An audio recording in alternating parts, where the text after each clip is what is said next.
Welcome back. All right, this seems to be an annual tradition at this point, discussing the Maple Leafs as they have every reason to believe they're a Stanley Cup contender except for one, and that is postseason success. Now, they did get out of the first round this past spring, but then they fell in the second round, and that series wasn't really particularly close at the end of it. So while they got out of the first round, and that would tell you they physically got closer to winning a championship, the way they were eliminated in round two, and the fact that it was a lower seed that knocked them out, it does not help to alleviate this concern that this team won't win a Stanley Cup. So going back to 2016, 2017, the first year with Austin Matthews in the lineup and Nylander and Marner all playing together, they had a 579 points percentage. Very good, and they unexpectedly made the playoffs.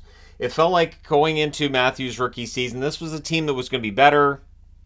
They were definitely going to improve over their last place finish the year before. But how much better could they really be? Well, then they were a playoff team. They lost in the first round against the Capitals, but excitement's high, right? 2017, 2018, their points percentage 640. Things look pretty good, and then Boston takes them out in the first round. Boston at home ice in Game 7. Game 7, a problem for the Toronto Maple Leafs. 2018, 2019, their points percentage dips a little bit to 610. They play Boston again in the first round, and that was a loss in Game 7. Now, Boston goes all the way to the final in 2019, right? So, 4 of the last 5 years where they've lost in that first round or in the second round, or in the case of 2020, the qualifying round, which we'll talk about in a moment, but 4 of the 5 times they've lost, most recently, they've lost to a team that's gone to the Stanley Cup final. No Cup winners, but definitely Stanley Cup finalists. So 2019-2020, their points percentage dips back to 579, the same as it was in Matthews' rookie season, and they fell in the qualifying round against Columbus. And that, to me, is the year where we can start to have that discussion about the core, about struggles in an elimination game, and who did or didn't show up. And so that's 3 years ago that we started really, I felt like I joined that conversation. I felt you could understand 2017, 2018, 2019, where they lost and why. 2017, inexperience against the Caps. 2018 and 2019, very good Bruins teams that had home ice advantage in both series. But 2020, that was not the case. Columbus did not have home ice on Toronto. And so here we are. 2020, 2021, they had a 688 points percentage. So that's the best points percentage they've had, and it's against the Canadian division. And the speculation was, well, they've made this Canadian division, so the Leafs can at least get out of the first round. And they had that 3-1 series lead in Montreal, and then they didn't. They lost against Montreal in that first round. Montreal runs all the way to the Stanley Cup final, and Toronto fans left scratching their heads at what could have been, might have been, and maybe should have been, right? I do think that on paper they were a better team than Montreal. It is that 2021 run that tells you that the issue may very well have been psychological with Toronto as much as anything else. 2021-2022, best points percentage during the regular season of 701. They lose in the first round against Tampa Bay. Tampa Bay goes all the way to the final as well. So that's 2 years in a row they lose against a team that goes to the Stanley Cup final. And of course, this past spring, they had a 677 points percentage during the regular season, their lowest in 3 years. They lose in the second round against Florida, a team that goes all the way to the final, where they got shunted aside by the Vegas Golden Knights. So, we look at last year's stats, and it's interesting, and I thought, let's compare them to Vegas, because Vegas wins the Stanley Cup. So, their power play, they being Toronto, second in the league at 26%. Vegas' power play, 20.3%. So, the power play for Toronto was very good. Was it always fantastic? No, but still, when you're second at the end of the year, that's a pretty good power play. Their penalty kill, 12th, 81.9%. That's good. Vegas' penalty kill during the regular season, 77.4%. So Toronto, between their power play at 26%, their penalty kill at 81.9%, that's a total of 107.9. It's pretty close to elite when it comes to special teams. So Toronto, a team that scores 5 on 5, they're good on the power play, and their penalty kill is pretty good. Their shots per game, they took 32 shots per game. They allowed 29.5. Again, Vegas, for a comparison, took 31.5 shots per game and allowed 30.9 during the regular season. Their goals against, they being Toronto again, 7th in the National Hockey League at 2.68, and ahead of Vegas, who had a 2.74 goals against average last season. And regulation and overtime wins, they had 49. Vegas had 46. So in every category, the Toronto Maple Leafs had better numbers than the 2023 Stanley Cup champions. So what happened is Vegas gets hot at the right time. They had the right game plan. They had surgical precision with their shooting, and they had key goaltending when they needed it from Brossoit and then from Maiden Hill, and the rest is history. So what's separating Toronto from that? Now, people will point to, well, Toronto has a more difficult schedule. And there's something to be said for East versus West, but the team that knocked out Toronto, Florida, got pushed aside relatively easily by Vegas in the Stanley Cup final. So, looking at the lines at practice today, so October 4th is when I'm recording this, looking at lines today and seeing what Sheldon Keefe's trying to do here, because Sheldon Keefe, of course, his job security, we'll be debating that, won't we? If the Leafs have a rough start to the season, will Keefe stay on? Will there be calls for his dismissal? I would think there might be, because this may very well be Nylander's last year as a Leaf. And it's funny because the negative voices about the Maple Leafs won't matter what they do with Nylander. If they trade Nylander, it's going to be a conversation of they didn't get enough or they should have been able to sign him. And if they sign Nylander, the conversation from those same people would be, it's too much money, it's too much term, this team's got too much money put into its core guys, it's never going to win. Now, looking at the lineup, you can see Bertuzzi and Domi on the left side, first and second line wingers. And for Bertuzzi, they're hoping they get the Boston Bertuzzi, not the Detroit Bertuzzi. He ended up with 8 goals, 22 assists, and 30 points. Didn't play the full season. But for Tyler Bertuzzi, overall his season went, I'll say well, even though there were some stops and starts in Detroit. I think that run with Boston, and even in the playoffs when Boston, chokes away that first round series against Florida, Bertuzzi I thought was good for Boston. And if Boston had found a way to find cap space to sign him, I wouldn't have minded. But he goes to Toronto. We'll see how he does. On the line with Matthews, 40 goals, 45 assists, 85 points for Matthews. Matthews, we know what he can do. We know he can hit 50, 60 goals.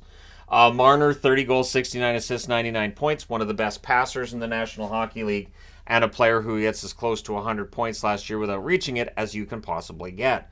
So Marner should be a 100-point producer yet again. That first line, there should be no problem with production. Also on the power play, they should be quite good. And when you get to the penalty kill side of things, Matthews getting time on the penalty kill. We've already seen in the preseason that he's capable of generating turnovers and getting rush chances shorthanded. He may get a few shorthanded goals this year. Max Domi is a wild card in this too. So Domi is kind of the opposite of Bertuzzi. Bertuzzi went from kind of some iffy play in Detroit to playing really well in Boston. Domi was this dominant go-to guy in Chicago, was playing quite well. I'm still kind of surprised Chicago didn't find a way to bring him back or just keep him. But he ended up going to Dallas, where it was a bit more of a mixed bag in Dallas. He was not the go-to guy in Dallas. There were some penalties that left me kind of scratching my head. And so we'll see which Max Domi shows up for the Toronto Maple Leafs. Same as Tyler Bertuzzi. If you get the Boston Bertuzzi, you're in good shape. If you get the Chicago Domi, you're in good shape as well. And of course, the sandpaper they bring, it's important to have that, but it's also important not to be killing too many penalties, right? Tavares, of course, 36 goals, 44 assists, 80 points for Tavares. We know that it's likely that his points totals are going to start dropping off over the next couple of years. Players get older, that's what happens. But at this point, he's around a point per game, and that's what you want from him. Nylander, 40 goals, 47 assists, 87 points. Nylander's been tried down the middle. This is the first practice of the preseason / training camp that we have seen Nylander on the wing. And I think that's probably the best spot for him. Nylander at third line center could work, absolutely could work, but with the amount of production that he's capable of giving you, he kind of has to be in that top 6. He kind of has to be there. So if they're trying to create 3 scoring lines, I think the best option might be Nyes on that second line, Domi on the third line, and then you've got Yarncroke here as well. So let's go through the rest. McMahon on that third line of practice, 10 games, 1 assist for him. Good work ethic with McMahon. I like him a lot. Kampf, 7 goals, 20 assists, 27 points. And again, Kampf, work ethic, it's there, it's fantastic. And Ryan Reeves brought in to, again, increase the toughness and that truculence that Brian Burke always wanted. 5 goals, 10 assists, 15 points for him last year in a year separated between the Rangers and Minnesota, but all those points were in Minnesota. Nyes, 3 games at the end of the season, just the 1 assist, but a lot of excitement. Minton is still there. He's a rookie. He may very well get time with the Marlies to start the season, but he's been playing well enough that at the very least they have to consider it. And Yarncroke, 20 goals, 19 assists, 39 points for him. Should likely be on the 3rd line, Reeves on the 4th line. And I think if Nyes, Minton, and Yarncroke was that 3rd line, and McMahon, Kampf, and Reeves was that 4th line, you got something going on there. And again, if Nyes is on the 2nd line, Domi's on the 3rd line, with Minton and Yarncroke, you could have 3 scoring lines if you're Toronto, which has been key. When we look at their playoff losses, it's usually been a lack of depth scoring that's let them down. And I know people will talk about the core 4 and how they don't get them over the top, but if you look at the numbers, really it's been just a lack of depth. That if you shut down those main guys, that, yeah, you're in good shape. Now, Gregor's here on a PTO. Gregor probably should get a contract, but this is a Toronto team that's sitting above the cap. So they don't really have cap space to bring in Gregor, although on league minimum, they can write that off if they send him down to the AHL. All that gets forgiven. We'll see. Holmberg, 5 goals, 8 assists, 13 points for Holmberg. A little over half the season he played last year. Again, hardworking, yes. Lafferty, 12 goals, 15 assists, 27 points. There's some good depth in this forward group. There really is. And then you've got Clifford. He only played 2 games last year, had an assist. And Robertson. Is Robertson ever going to get a regular spot with the Maple Leafs? 15 games, 2 goals, 3 assists, 5 points for Robertson. And I don't know. I don't know if he's going to get that opportunity or not. Or if Nick Robertson's going to end up being traded in order to get an opportunity. He's had a lot of injuries over the years, and now this lineup is built such that I don't know that there's room for Robertson in it. So we'll see what they do before the season starts. Again, they need to create cap space, so they're going to have to figure something out. At the very least, they have some good depth up front in order to make a move. On the blue line, you've got Riley, 4 goals, 37 assists, 41 points. I still think a very good defenseman, Morgan Riley. Brody, 2 goals, 12 assists for him last season. McCabe, 3 goals, 22 assists, 25 points combined last year. Benoit, 3 goals, 7 assists, 10 points for him. Of course, that was in Anaheim. A lot of discussion about Benoit and whether, what that signing does for Toronto. Does it really hurt their blue line? Giordano, 4 goals, 20 assists, 24 points. Giordano just having turned 40, but you wouldn't know it when you see him play. The reason I mentioned Benoit and whether or not that hurts is because from an advanced stats perspective, Benoit doesn't generate anything offensively, and defensively there's some challenges there as well. Liljegren, 6 goals, 12 assists, 18 points. I think this could be a big year for Liljegren. So again, while I've got this written down as how they were in practice, I think your top 4 is probably Riley, Brody, Giordano, Liljegren to start the season, or McCabe, Liljegren, and then we see where they all slot in when Klingberg and Timmins are both healthy, right?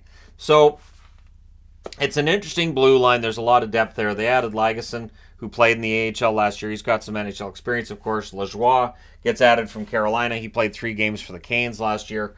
And Kokkonen, who played both in the AHL and the ECHL last year. So there's depth there. Klingberg with Anaheim and Minnesota last year, 10 goals, 23 assists, 33 points. And Timmins in 25 games with the Leafs last year, 2 goals, 12 assists, 14 points. So he's shown he can produce at the NHL level. Will he get a chance to prove that the full season this year? We'll see. He is week to week, so usually when it's week to week, it's at least 2 weeks before they're back. Who knows? Maybe Timmins is back early in the season. And of course, in the net, you've got Samsonov, 27, 10, and 5 last season, 919 save percentage. Wall, it looks like, will be the backup. 6-1 with a 932 save percentage, which leaves Martin Jones on waivers. I didn't put Jones on the board because I don't know if Jones would clear waivers. I think Lagesson, Lajoie, if they sign Gregor and send him down, I think he clears. But I don't know that Jones does because of the uncertainty certain teams have in their goaltending. We'll see. Now, LTIR is necessary, right? So you've got Muzzin, $5.625 million for another year. Murray, $4.687 because that's minus the retained on the Ottawa side of things. It's $4.687 million in cap relief they get. So it's $10.312 million in total, which would still leave the Leafs above the cap by almost $3 million. $2,943,950 according to Cap Friendly. So they're going to have to do something here to make this work, right? They're going to have to waive somebody or trade somebody in order to make this work, or they'll play a player short during the regular season, We've seen teams do that in recent seasons. That could happen again here. Now, when you look at the losses, and I wanted to look at this too, because Bunting, 23 goals, 26 assists, 49 points. He leaves more goals for Bunting than anybody else who came in. Domi may very well equal or surpass that total. Bertuzzi has 20-goal capacity as well. Kerfoot, 10 goals, 22 assists, 32 points. Believe he's in Arizona now, isn't he? So Kerfoot, interesting one that they've let go there. But down the middle, they're probably hoping that Minton is going to be that next guy, or at the very least, they weren't able to afford to keep Kerfoot if they had wanted to keep Kerfoot, right? Hall, 2 goals, 16 assists, 18 points. He, of course, goes to Detroit, and we'll see how he does there. Aston Reese, 10 goals, 4 assists, 14 points. He's been on a professional tryout. We'll see whether or not he earns a job, but it will not, of course, be with Toronto this season. O'Reilly only played 13 games with the Leafs, had 4 goals, 7 assists, 11 points before signing in Nashville. And again, O'Reilly, I think, was the signing more along the lines of getting that experience in the lineup. And it's something that I don't know if they have that right now, and if that's something that Brad Treliving will be looking for. Will he be looking for somebody in his bottom 6 to add that's got Stanley Cup experience, that's got something in there that, maybe he'll perceive the Leafs need? Because there isn't really anybody here who's been a winner on a, I don't think there's a Stanley Cup ring. I'm just trying to think this over. I don't think there's a Stanley Cup ring in their lineup. I may very well be wrong, unless Lafferty had one with Chicago. And he wasn't in Chicago during the Cup years. Just looking it over. I mean, did McCabe have one? McCabe wasn't in Chicago during that either. But yeah, that's something that they may look to add if they haven't been looking already, right? But before you can add, you've got to subtract. So you've got to subtract about $3 million in cap space. And whether they do that via waivers, maybe you waive a couple of guys who've got big contracts.